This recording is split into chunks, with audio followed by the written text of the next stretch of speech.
I'm going to make a few remarks. I'll do a short reading. We'll have a little bit of Q&A, and then I'll sign books. So that'll be a format. I'll try not to bore you too much. Some of you know that I started writing nonfiction crime, true crime. And my very first book, Perfect Victim, was about a young woman who was kidnapped and held captive for 7 years, most of the time in a box. It was such a horrific story, I thought that this would never, of course, ever happen again. And as you know, there have been other cases, even most recently in Ohio. But I'll tell you a little bit of what happened in starting The Edge of Normal. I went back to school, got my MFA. I had been writing fiction, failed fiction. I have novels in a drawer, probably some of you do too. And then the J.C. DeGard case happened.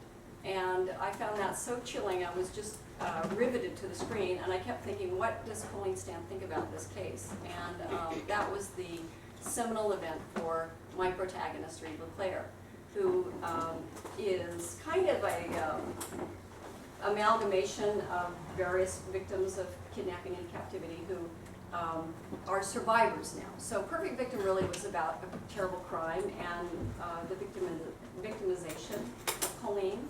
And The Edge of Normal is about a survivor of kidnapping and captivity, because I found it very interesting. I started actually researching survivors, and I found that Elizabeth Smart was contacted by Patty Hearst. And in fact, if you go online, you can find from the Department of Justice, there are some publications about surviving kidnapping. And Elizabeth Smart and other survivors have written encouraging things to victims coming out and how they can deal with re-entering the real world. There is something called captivity syndrome, and probably a lot of you have heard about Stockholm syndrome.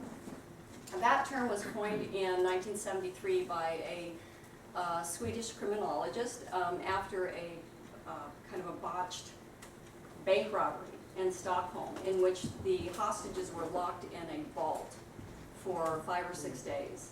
And during that period, they began to bond with their captors and actually worked with the bank robbers against the police. And that was so extraordinary that that created the idea of Stockholm syndrome.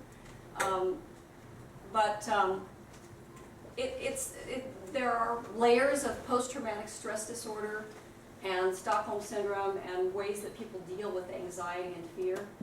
And part of that is being very ordered in your life and trying to re-enter into a normal situation.